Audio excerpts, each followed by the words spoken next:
ce Facebook Live, reprendre son activité, reprendre son travail après la mort de son conjoint. C'est le sujet du live aujourd'hui. Bonjour à tous les amis Facebook, aux personnes aussi qui me suivent sur YouTube. N'hésitez pas à me faire un petit coucou dans les commentaires, que vous soyez en direct ou un hashtag replay si vous me voyez en replay. Dans le cadre des papotages énergisants, je vous fais un petit live qui concerne la reprise du travail. Peut-être que vous êtes concerné parce que vous avez encore une activité professionnelle. Peut-être que vous n'êtes pas concerné par ce live parce que vous êtes à la retraite, mais peut-être que vous allez quand même apprendre des choses. Alors, aujourd'hui, je fais ce live parce qu'en fait, il y a une question qui m'a été posée dans le groupe de la communauté des Yellow, la communauté des Yellow Women. Fabienne, qui va se reconnaître, m'a posé cette question. Je vais reprendre le travail après 2 ans, pratiquement 2 ans d'arrêt. Voilà. Est-ce que tu as des conseils, est-ce que tu as des petits tips pour reprendre le travail? Et j'avais envie de vous partager à vous toutes et à vous tous, pas que aux personnes qui font partie du club des Yellow, qui se réunit toutes les semaines, voire plusieurs fois par semaine. J'avais envie de vous partager ça aussi. Salut Marie-Lille, bienvenue, je vois que Marie-Lille est connectée, super. Donc, la première chose que j'ai envie de vous dire en intro, c'est que c'est toujours un moment difficile. J'ai envie de parler de défi. Moi, j'aime bien aussi utiliser des termes un peu plus positifs, mais c'est toujours un défi, c'est toujours un challenge de reprendre le travail après la mort de son conjoint. Qu'on reprenne 1 semaine, 15 jours après l'enterrement, ou qu'on reprenne au bout d'1 an, au bout de 2 ans, c'est toujours très difficile. Il y a beaucoup d'anxiété, il y a une peur du regard des autres, on se demande si on va être assez efficace, toujours aussi performant, est-ce qu'on va réussir à se concentrer, comment ça va se passer, c'est toujours les grandes questions. Il y a toujours de l'anxiété, voire un peu d'appréhension, mais il y a toujours beaucoup de questionnements. Vous me direz dans les commentaires comment vous l'avez vécu ou comment vous le vivez actuellement. D'une manière, on va dire, d'abord idéale. On va dire d'une manière idéale, d'une manière idéale. La reprise du travail peut vraiment être une aide considérable. Bon, d'abord, il faut toujours écouter ses besoins, le truc de base, je le rappelle tout le temps. Mais d'une manière idéale, d'une manière générale, et peut-être que vous n'êtes pas dans l'idéal et dans le général, et souvent on ne l'est pas, mais je le dis quand même, le retour au travail est vraiment une aide considérable. Pourquoi? Parce qu'en fait, ça va nous permettre de sortir de nos pensées là en boucle, de se refaire tout le temps les circonstances de la mort. Ça va nous permettre de nous détourner légèrement, pas à 100% bien sûr, mais des émotions du deuil. Et les expériences d'accompagnement que moi j'ai, les expériences d'accompagnement de collègues qui accompagnent aussi sur le deuil, de gens comme Christophe Fauré que vous aimez tous d'amour, Christophe le dit aussi, en fait, montrent qu'une reprise précoce au travail va vraiment être bénéfique en fait pour la personne endeuillée. Donc ça, c'est dans l'idéal. Et d'ailleurs, dans l'idéal aussi, mais ça, beaucoup de personnes me le témoignent dans le groupe des Yellow. Les collègues aussi, le milieu professionnel, les collègues de travail peuvent être un soutien vraiment très fort, très important, alors qu'on sait que le deuil isole, le deuil peut nous embarquer dans beaucoup d'isolement. Et le milieu professionnel peut aider. Moi, c'est souvent qu'il y a des personnes qui me disent, pas toujours bien sûr, mais souvent on me dit, mais Rachel, moi, mes collègues ont été super, je peux compter sur eux, ils sont vraiment hyper attentifs, ils sont eux-mêmes peut-être ont vécu un deuil, etc. Et ils sont vraiment présents et on se voit même en dehors du boulot et ça a été vraiment quelque chose d'important en fait pour cheminer dans mon deuil. Donc ça, c'est la première chose, on va dire, que je pose un peu de base. Mais bien sûr, c'est l'idéal et vous me direz dans les commentaires voilà, dans quelle situation vous êtes si vous le souhaitez. Cela dit, on sait que reprendre le travail, ça va nous demander de faire bonne figure. Et ça nous demande énormément d'énergie puisque on sait que quand on vit un deuil, quand on perd son conjoint, mais qu'on vit aussi d'autres deuils, c'est pas une fatigue qu'on a, c'est vraiment un épuisement. Et euh, comme on a peur de ne pas être efficace, on a peur de ne pas être aussi efficace en tout cas que avant que notre conjoint décède, on a peur de ne pas être aussi concentré, on a peur de ne pas être aussi motivé, ça rajoute du stress, plus peur du regard des autres, de la réaction des collègues, de la réaction de son N+1, donc ça rajoute un stress qui est important.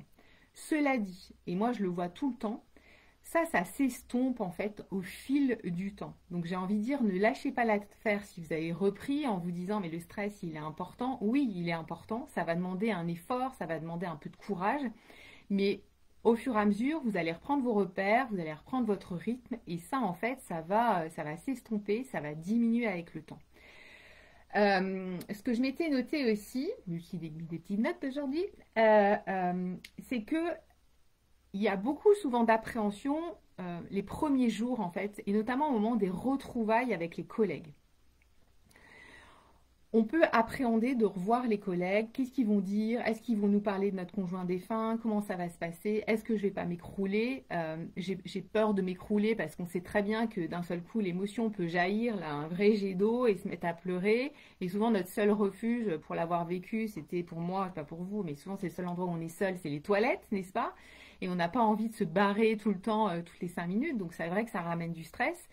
Et les collègues, on ne sait pas comment ils vont réagir. Donc moi, ce que je vous conseille vraiment, je vous encourage à ça, que vous ayez un arrêt de 15 jours, 3 semaines, que vous ayez un arrêt de 1 an, de 2 ans, et il n'y a pas de règle à nouveau par rapport à ça, chacun fait comme il peut, vraiment, hein, en fonction de là où il en est, en fonction du lieu de travail, en fonction de sa situation familiale aussi.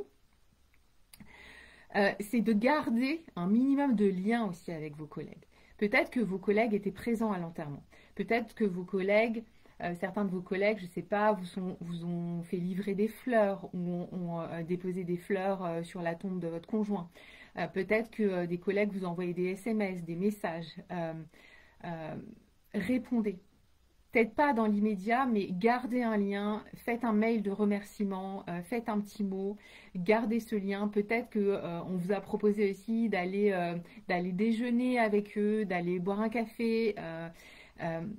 C'est important aussi de garder ce lien à minima.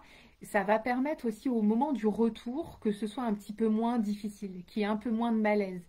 Et notamment, tournez-vous vers des gens en qui vous avez confiance, des gens sur qui vous pouvez vous appuyer. C'est sûr que souvent, on peut être surpris parce qu'il y a des gens dont on était proche et qui vont pas savoir quoi vous dire et qui vont faire comme si vous étiez venu bosser la veille. Moi, ça m'est arrivé. Et puis, il y a des gens qui vont être plus à l'aise, en fait, pour prendre de vos nouvelles, pour évoquer le deuil aussi. Peut-être qu'il y a des gens qui vont vous parler de leur propre deuil. Les envoyez pas à bouler. Moi, j'entends régulièrement, oui, telle personne m'a dit, ben, je te comprends, parce que moi, quand j'ai perdu ma mère, j'étais mal. Et souvent, mes clientes, elles me disent, ouais, mais moi, j'ai pas perdu ma mère, j'ai perdu mon mec, c'est pas pareil, ils comprennent rien, etc. Ne vous braquez pas. Quelqu'un qui va vous dire, ben, je sais ce que c'est, parce que moi aussi, j'ai vécu un deuil. Ça va être quelqu'un sur lequel souvent vous allez pouvoir vous appuyer. Ou parfois vous allez apprendre que certaines personnes ont vécu des deuils et peut-être qu'avec cette personne vous bossiez depuis 10 ans, depuis 15 ans, depuis 20 ans et que vous ne saviez même pas. Ça m'est arrivé il n'y a pas longtemps qu'une personne que j'accompagne me dise eh ben en fait il y a une collègue de travail qui avait perdu un enfant il y a 10 ans. Ils travaillaient déjà ensemble mais elle n'a jamais rien dit sur son lieu de travail. Et ma cliente a été hyper choquée parce qu'elle disait, mais tu te rends compte, Rachel, elle a repris le boulot, elle a jamais rien dit, elle a caché ça, quoi. Donc, je sais que le deuil peut être vraiment tabou dans le milieu professionnel parce qu'on a peur de montrer nos émotions. On a peur de, si on craque, si on pleure, d'être vu comme une mauvaise professionnelle, un mauvais professionnel et quelqu'un de diminué. Sauf que moi, j'ai envie de dire, en tant que personne endeuillée, alors peut-être pas dans les premiers temps, mais on a aussi un rôle à jouer, quoi. D'amener aussi les choses en expliquant, en faisant de la pédagogie un peu du deuil, en expliquant comment ça se passe un deuil. Qu'un deuil, ça se règle pas en 6 mois, qu'au bout de 6 mois, on peut pas être aussi performant qu'avant, qu'on a des problèmes de concentration, etc., etc. Donc le fait d'en parler ouvertement, ça va aussi changer les choses dans le monde de l'entreprise en général, j'ai envie de dire. Je sais qu'il y a un peu de taf, qu'il y a un peu de boulot, mais il y a peut-être des gens qui vont être open, qui vont être ouverts pour parler avec vous et repérer aussi ces gens-là, quoi. Vraiment sur qui vous allez pouvoir vous appuyer sur le long terme parce que c'est des gens que vous allez voir quasiment tous les jours.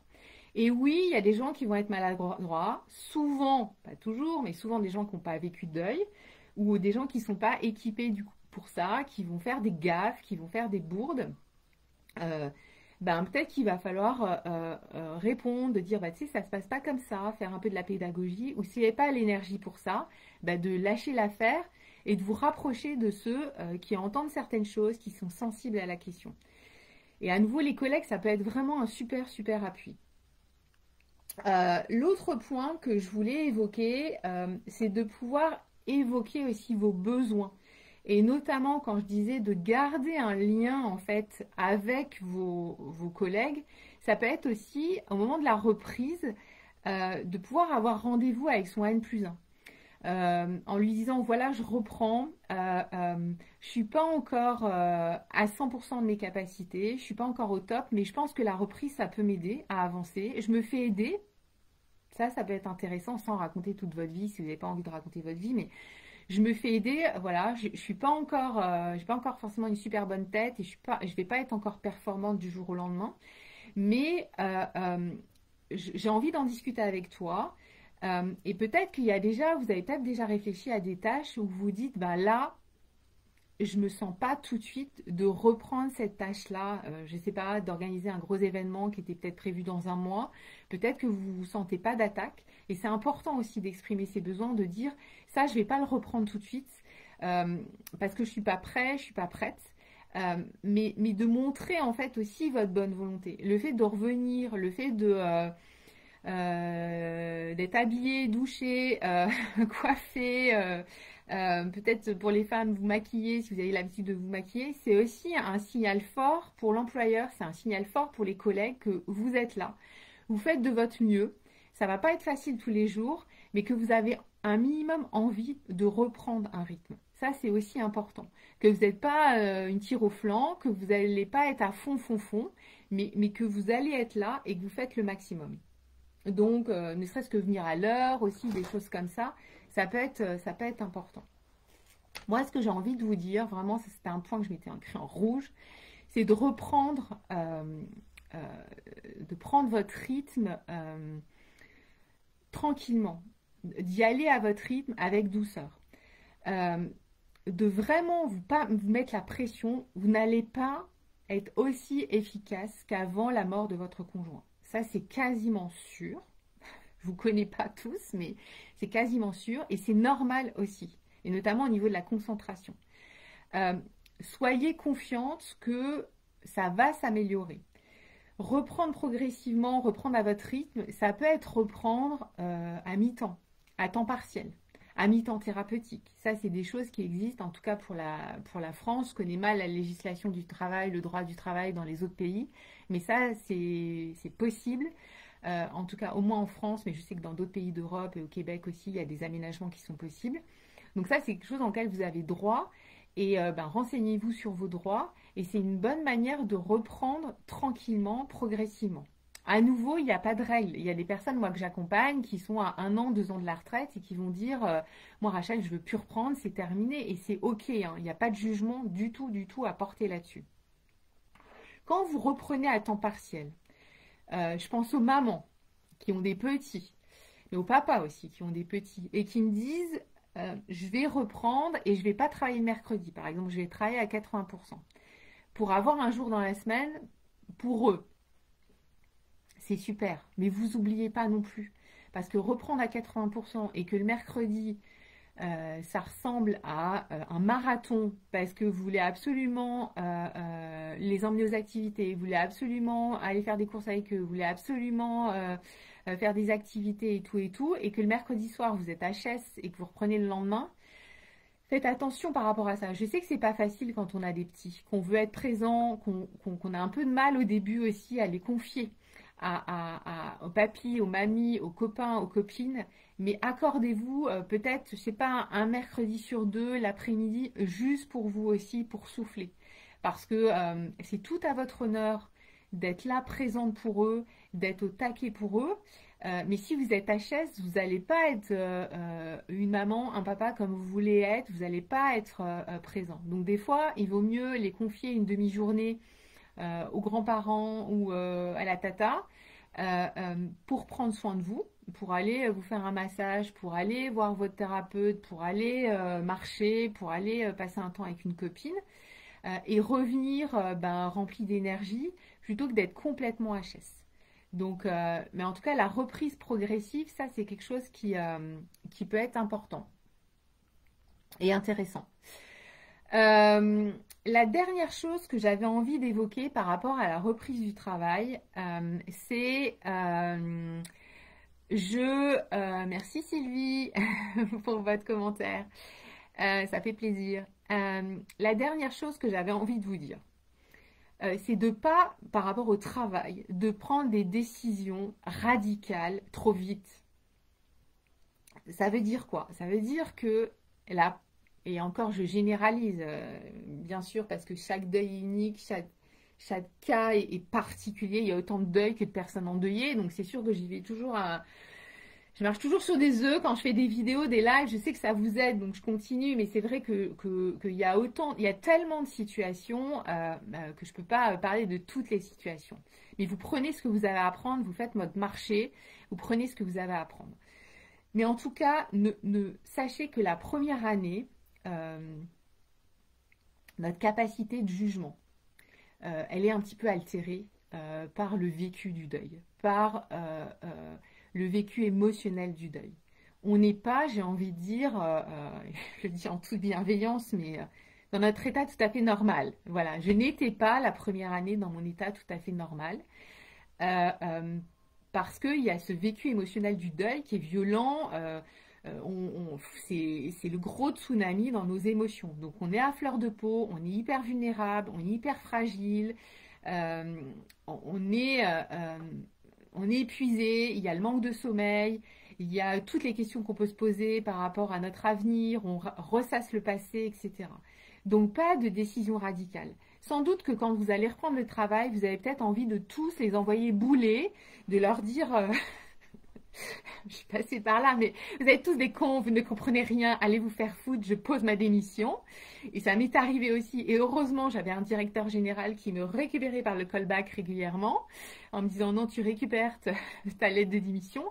Mais prenez votre temps par rapport à ça. Il se peut que avant que votre conjoint décède, au niveau professionnel, vous vous posiez déjà pas mal de questions. Vous aviez peut-être déjà envie de changer de travail. Vous aviez peut-être déjà envie de prendre une retraite anticipée. Vous aviez peut-être envie de changer, de démissionner, etc. Ok. Mais prenez votre temps. Ne prenez pas de décision radicale. Vous pouvez être en arrêt un certain temps. Je ne pousse pas spécialement pour les arrêts, mais quand c'est nécessaire, c'est nécessaire.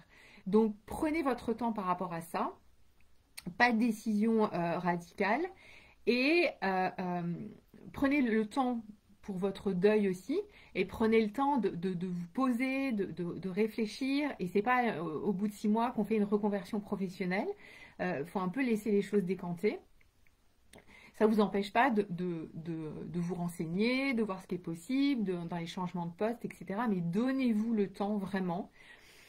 Je le dis d'autant plus que les personnes qui me suivent, les femmes, les hommes qui me suivent, c'est souvent des personnes qui sont comme moi. Vous êtes dans la même énergie du go, go, go, là, du yang. Ben non, il faut qu'on descende d'un cran un petit peu, qu'on se connecte à nos émotions, qu'on prenne le temps.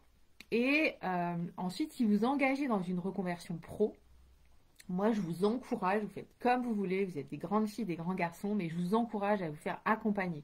Quand je dis accompagner, aujourd'hui, il y a plein de coachs qui accompagnent en individuel, en groupe, des reconversions professionnelles parce que, ok, on a envie de changer de boulot, mais souvent, on ne sait pas forcément ce qu'on sait faire. Des fois, on sait ce qu'on sait faire, mais on a peur, on a beaucoup, beaucoup de peur. Moi, j'en suis passée par là aussi. On se dit, est-ce que c'est possible de se relancer dans une formation à 40, à 50 ans?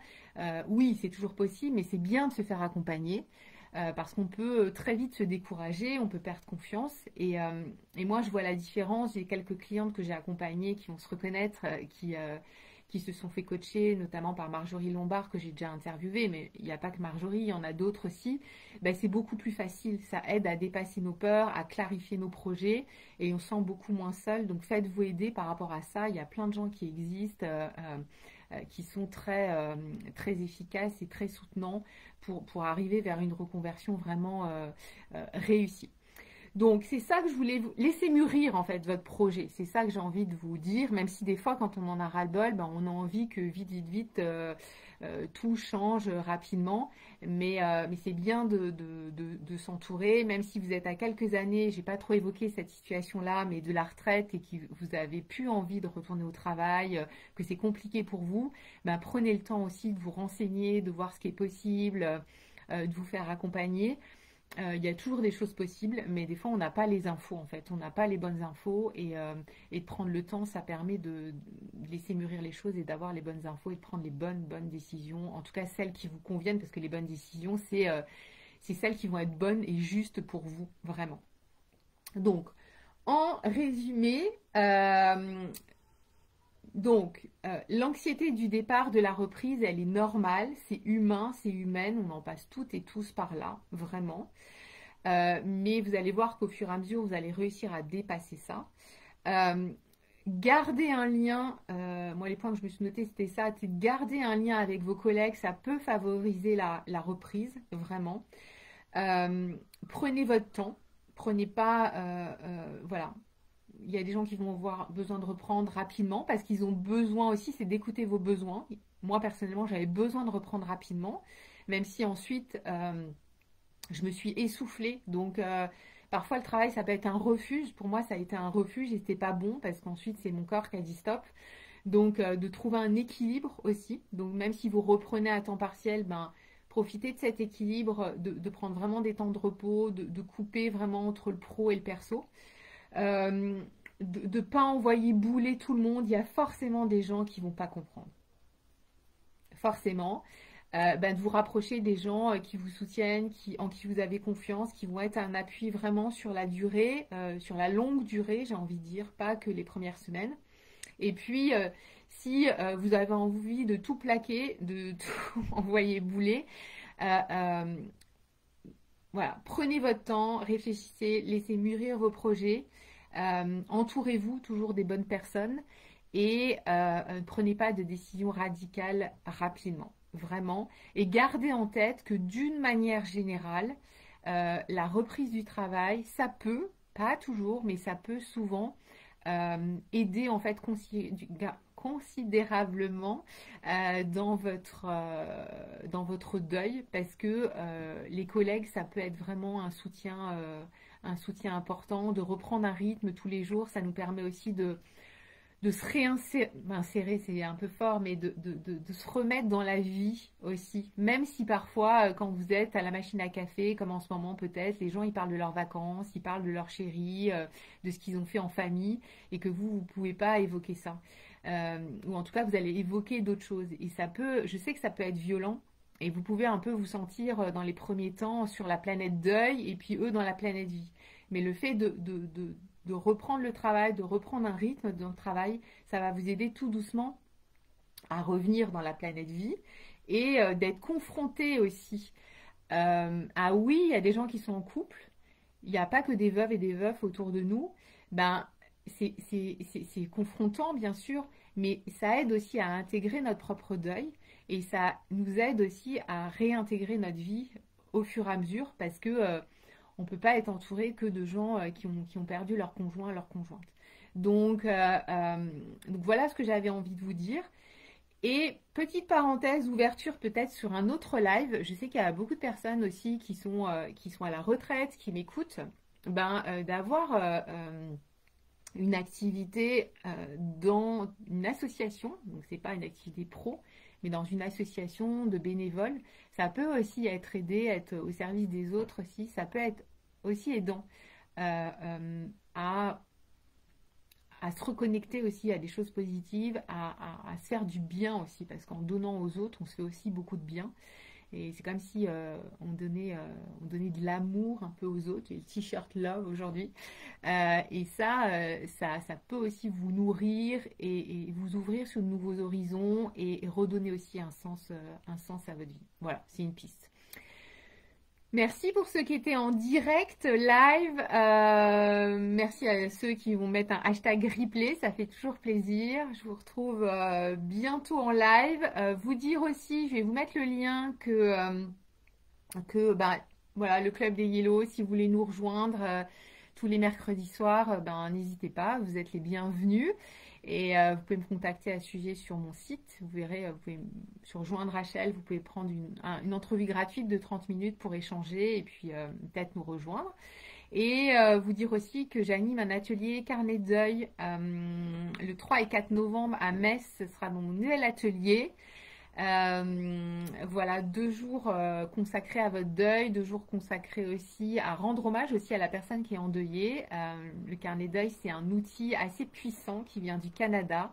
C'est comme un journal intime, mais on y met de la créativité, des collages, de la peinture, de l'écriture. On utilise plein d'outils pour débloquer l'écriture et ça débloque fort et ça fait un bien fou. Donc je vais vous mettre aussi le lien pour les inscriptions. Et Metz, c'est une jolie ville à 1h20 en TGV de Paris. Parce qu'il y a des gens qui m'ont écrit en me disant que Metz, oh là là, oui c'est dans l'est de la France, mais c'est très vert et c'est très beau. D'ailleurs les personnes qui sont venues au mois de juin en stage à Metz, je pense à une Parisienne et une dame qui habite près de Lyon aussi, était très surprise en fait de comment c'est beau. Il y a de l'eau, il y a des espaces verts, il y a des chouettes endroits. Donc c'est peut-être une belle découverte pour vous de prolonger un peu avant, après les 2 jours d'atelier et de découvrir un chouette endroit. Voilà, en tout cas, on vous accueillera avec grand plaisir. Il reste des places. Il y a 3 personnes inscrites. Il reste encore 3 places parce que je prends toujours des petits groupes, un groupe de 6. Et c'est l'occasion aussi de faire des choses en présentiel. Je vous embrasse bien fort et je vous retrouve très vite. À bientôt. Bye.